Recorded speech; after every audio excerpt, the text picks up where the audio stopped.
Yo, what is good, everybody? It's your boy Golden Falls Golden. What if, whatever you want to call me.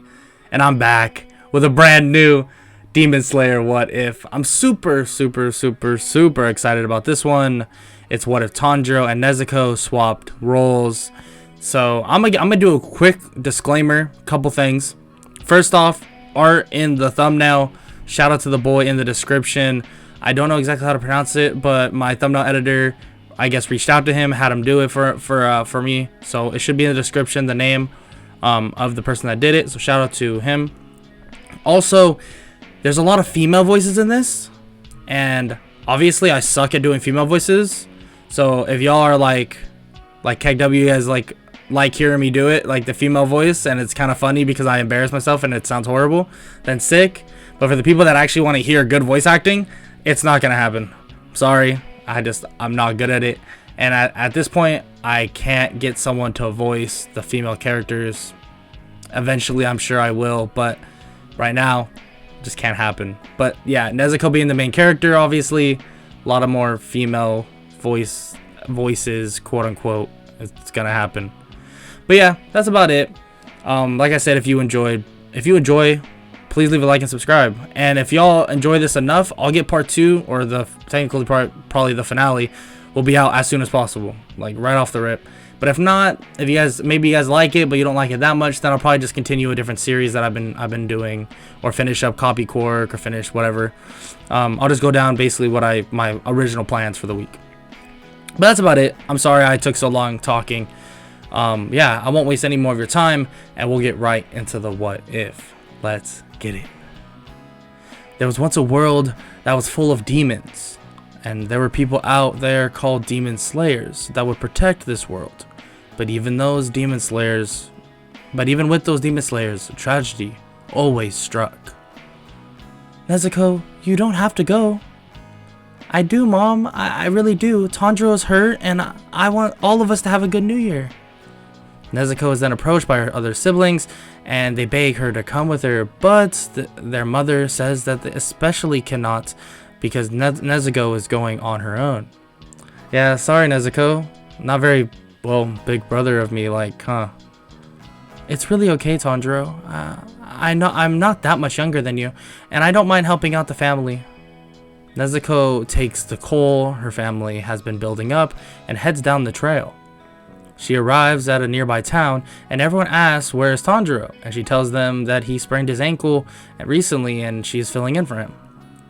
They all say how proud of her, how proud they are of her, and that she's stepping up for their family, and that they hope Tanjiro will be in good health very soon. She sells all her coal and actually fills the whole role of Tanjiro, and even helps the townspeople with whatever they need. She begins to head up the mountain, but a woman approaches her. Hey Nezuko, it's not safe to go up the mountain at night. I don't want you to be fearful, but they say demons lurk at night. So I really would like you to stay with my family for the night. Nezuko reluctantly agrees, but obviously she argues a bit, but I mean she's persuaded into staying. They feed her dinner, and then she heads to sleep for the night. When she wakes up the next morning, thanks to the family, she basically heads off to the mountain. I gotta be quick. I don't want to keep them waiting. Nezuko runs up the mountain, and her head begins to hurt, and she begins to see in weird colors through her eyes. She's seeing in some sort of black and white coloring, as if her eyes were showing her what happened the night before, and what is occurring far in the distance. She is shocked at what she sees and hopes for it to just be a bad dream. She looks behind her toward the town and can see herself selling coal, as if her eyes were showing her everything that has happened. A quick little disclaimer about this. This is more or less kind of like how Tanjiro has really good sense of smell. Like, I decided, it's kind of like I'm reworking Demon Slayer, so I'm like giving Nezuko her own little, her own thing. Hopefully you guys like it. It's gonna be a little bit broken, and it's gonna be a lot different from normal, but I feel like this is a cool little add-on, so hopefully you guys enjoy it. All right, enough of that, we'll continue. She runs up to see her whole family dead. Her mother laying on the ground lifeless alongside with her siblings. But when she ran to Tanjiro, she can feel some pulse. She picks him up and begins to run. Please, Tanjiro, survive for me. For me, Tanjiro. Nezuko's head begins to hurt once again, and she sees herself and Tanjiro ahead of her. And she falls off the cliff with him into a snow nearby area. She catches up to the point that she was looking forward to, in which it happens to her. Not knowing how to really stop it, she gets attacked by Tanjiro and pushed off the mountain. Tanjiro, what are you doing? She grabs a nearby piece of wood and puts it in his mouth, keeping him away. All of a sudden, a man takes basically a swipe with his sword at Tanjiro's head, but basically out of reaction, she just dodges it. What are you doing, girl? That boy is a demon. No, he's my brother, please don't. The man cuts her off, saying he is no longer her brother, and whenever he gets the chance, he will kill her. Nezuko tries to plead, but the man, other known as Tomioka, refuses and takes Tanjiro. You don't understand, kid. Crying and pleading doesn't work in the world. You need strength. You need to fight. Now, if you want to save your brother, save him. Nezuko comes running forward, and she can see the movement he will make. She can see what is about to happen with his own movement. She charges in, and Tomioka just shakes his head. He swings at her, but she ducks under it?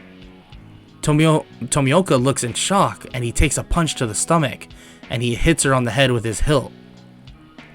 Tanjiro takes the chance and kicks him away, and stands in front of his sister. Tomioka looks in shock, realizing that these two are different. He knocks out Tanjiro and begins to talk to Nezuko. This is what I'll do for you. You will take your brother to a man by the name of Urokodaki, and then from there you will travel back to this very area. I will give you 12 hours to do so. Urokodaki will take care of your brother, and I give you my word on that. But I want you to basically be trained by someone else other than my master, because I truly feel like it will benefit you more. Nezuko looks at him in confusion, asking what is he talking about? Train? Leaving his brother? Listen, what's your name, kid? It's Nezuko. Okay, Nezuko. This world is unsafe, and you need training to protect your brother, and also training to find the person who can change your brother back. Or, at least, I hope. But from here on out, the choice is in your hands. Tomioka is then just gone with the wind, as if he was never there in the first place. Nezuko realizes the situation and takes Tanjiro, getting him in a little basket to hide him from the sun, and basically gets it from the family that Tanjiro normally got in canon. They also give her basically this small knife as well, telling her to make sure to stay safe. She walks up the mountain, and as the sun begins to set, she hears a disturbing sound coming from a small house and sees a demon eating someone. Get out of here, this is my food. Wait a minute. You're a human too. The demon charges in, and Nezuko can't react in time. Tanjiro then busts out of his basket, kicking the demon in the face. Tanjiro, what was that? Tanjiro turns and walks to Nezuko, patting her on the head. Tanjiro begins fighting the demon, and Nezuko joins as well to help until a man with a mask appears, killing the demon, burning it. You spoke to the one you're the one that Tomioka spoke of. Now come with me. He tells him that he is Urokodaki and that he will take care of her brother until she is done with the final selection, but to not worry, that he is in good hands. She thinks to what Tomioka said and nods. Okay, Nezuko, go before Tomioka leaves you. She says her final goodbyes to Tanjiro and tells him that she will be back when she's strong enough and she will protect him. She leaves to the destination that Tomioka said and meets with him there with two other people. He tells her that they will be carrying her to the place they will be going. They blindfold Nezuko and leave. They arrive and all the Hashira, including the master, wait for them.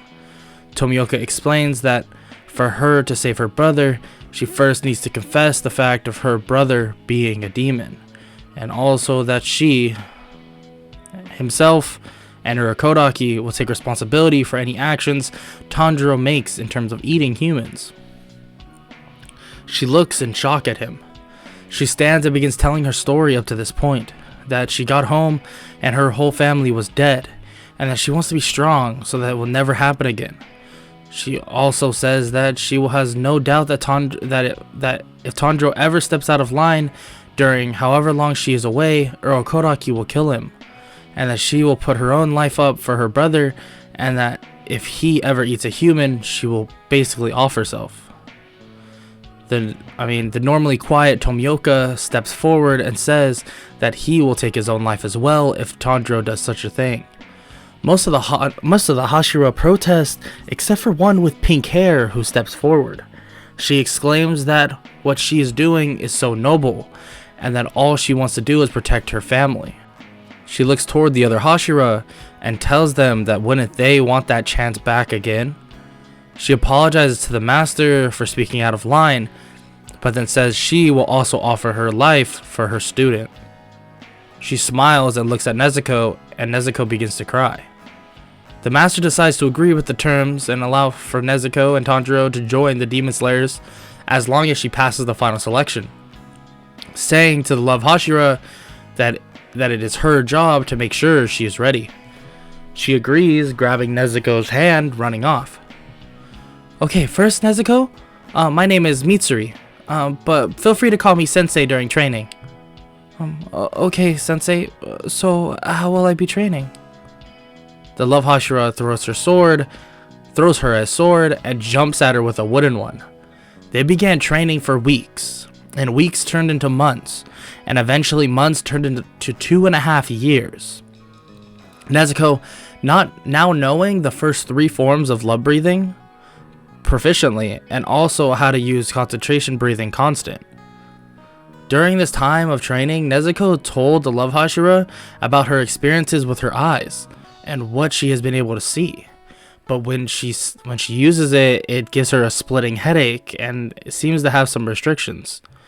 The Love Hashira basically became interested in this form of increased sense, but nothing could really be found about it. They trained Nezuko during this time to try to basically use or increase her senses beyond anything she has currently done. And also Mitsuri explained to her that the cause of her headaches may be because she's using it in a broad range. That during a fight with one person or multiple people, she should focus her eyes on them and not the movement around her.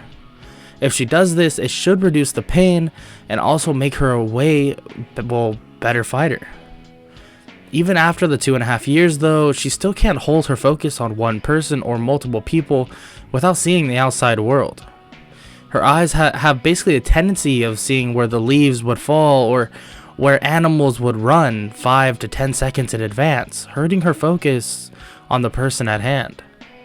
During this training, she also learned that controlling the time she sees in advance will become extremely crucial, basically to master this advanced sense she holds. Okay, Nezuko, I think it's time for you to head to the final selection.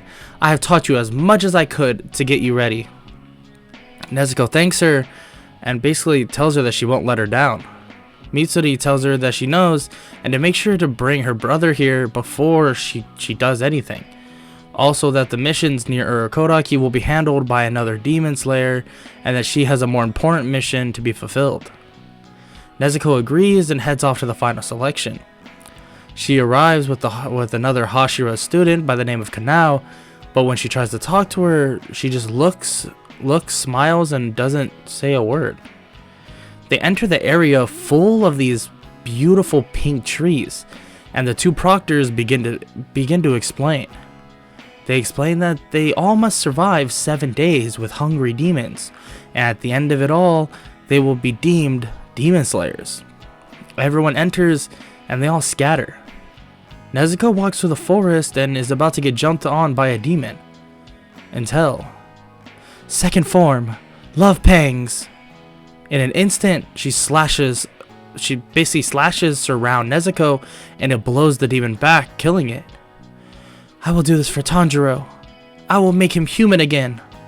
Nezuko, using the training from the Love Hashira, defeated every demon she came across. Eventually, though, hearing loud footsteps, followed by another demon slayer screaming for his life. She runs to the screaming. Who the hell are you? Just another random twerp who wants to die, huh? Nezuko begins to focus her eyes around the monster, and she charges at him, seeing every punch he is throwing, basically dodging the punches. Even if you get past my defenses, kid, you won't be able to cut my neck. As he says this, Nezuko remembers what Mitsuri told her. Remember, Nezuko, your strength will never be seen as weakness, and your kindness should always be known as strength. But remember, a demon won't care if you get home to your brother, and a demon only cares for their own survival. Nezuko grips her sword so hard that her hands begin to bleed onto her sword's blade. She swings, and on impact, it made an explosion, slicing the demon's head clean off. How did I do that? She helps the demon slayer and basically gets her wounds patched up, the ones on her hands. The 7 days end, and Nezuko meets all the demon slayers that passed the final selection. She realizes that Kanao passed, but only 3 others also passed. The 2 proctors come out, and a demon slayer by the name of Genya grabs one of their heads. Give me my ore already. Nezuko tells him to let them be, and walking over and grabs his arm. There's no reason to be like that. Stop what you're doing. Shut up, you stupid girl. He swings at Nezuko, but she easily sidesteps it, pushing him on the ground. He scoffs and just backs up. The proctors come out with the ores, and Nezuko, using her eyes, sees herself picking the ore 3 to the right.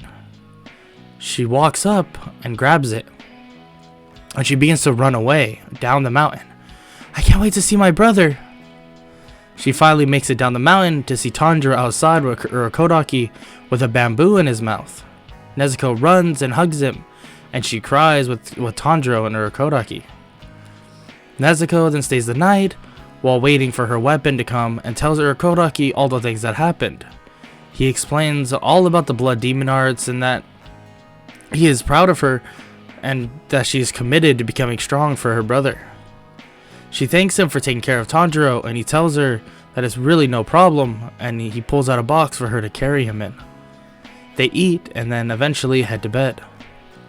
The next morning, the weaponsmith brings her Nichiren sword, and when she grabs it, it turns this hot reddish pinkish color.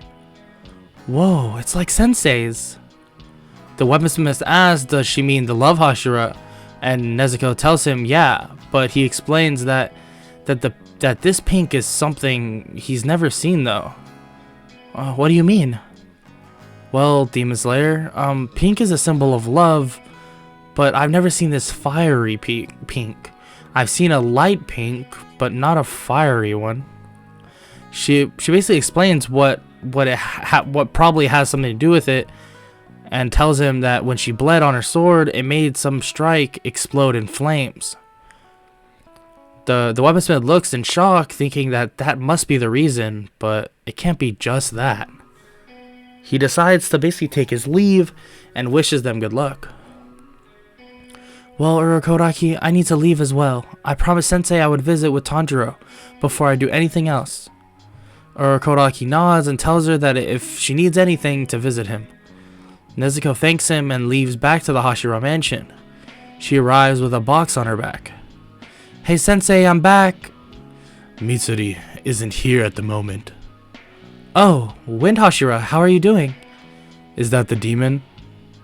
Huh? Yeah, that's my brother. The Wind Hashira kicks the box off of her and grabs it. He's a demon, a creature that only wants blood. I will show you. He cuts himself and drips his blood into the box. Tanjiro comes out of the box, seemingly pissed off. Brother! Tanjiro looks at the wound on the wind Hashira and then looks away in disgust. What? How is that possible? Fine, I'll leave you alone for now. After a couple hours, Mitsuri comes back and Nezuko tells her what happened and what happened during the final selection. She apologizes for what happened but tells her that she is very proud of her success in the final selection. Well, what is the first mission you want for me?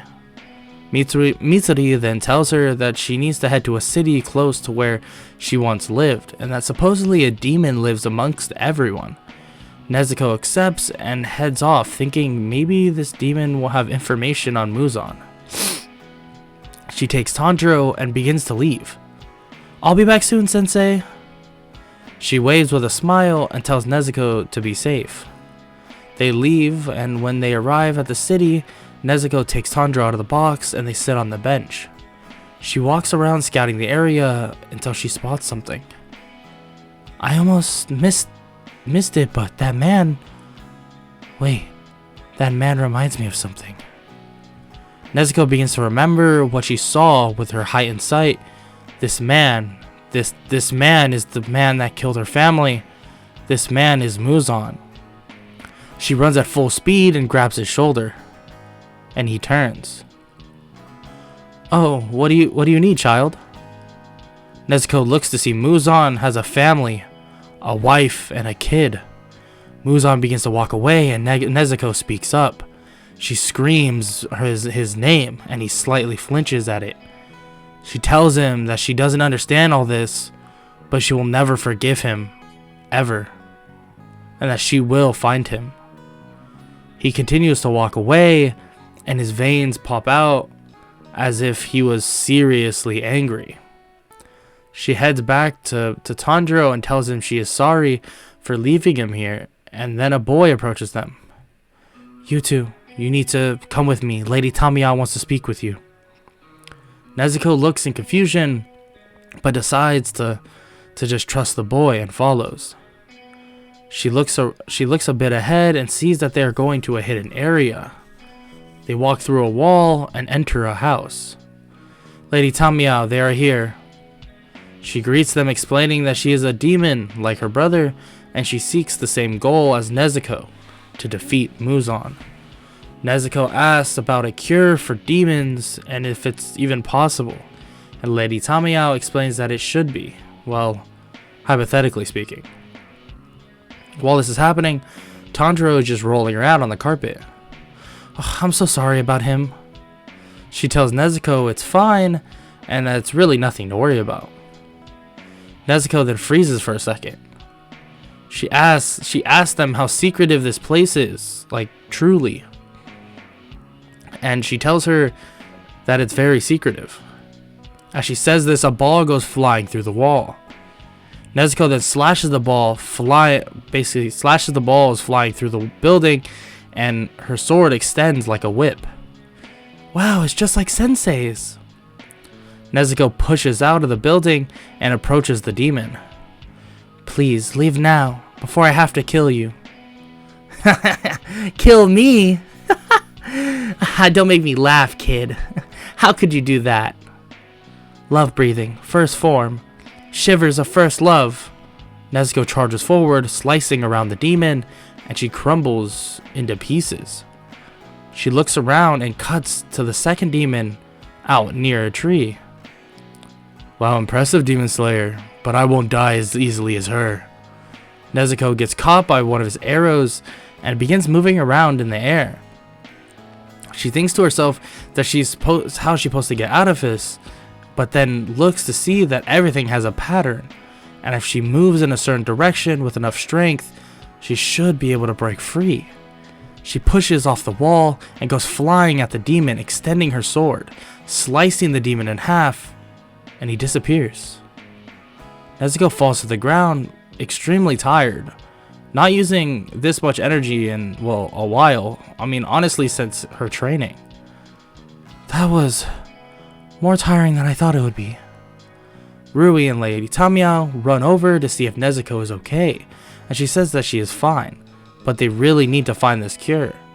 Tamiya explains to do so, she needs the blood from the top of the top demons, called the 12 Kizuki. And if she does that, a cure should be possible. A crow is then headed over to the area. Nezuko and Tanjiro, the Love Hashira asked you to go and check out the forest. Demon Slayers are going in and never coming out. Nezuko nods toward the bird and gathers her stuff. I'll be seeing you, Lady Tamiya. And that is where we're going to leave off this story. If you enjoyed, please leave a like and subscribe. And I think I said this earlier, but if y'all want to see the next part, well, or the finale or whatever, I'm pretty sure the next part is going to be the finale. If you want to see it as soon as possible, let me know. Blow this video up. We'll go crazy. We'll get that out to you as soon as possible. But yeah, in the meantime, if you enjoyed, please leave a like and subscribe. Also, comment down below any future what if suggestions or suggestions for this what if. And yeah, that's about it. I hope you all enjoyed, and I'll see y'all next time. Later.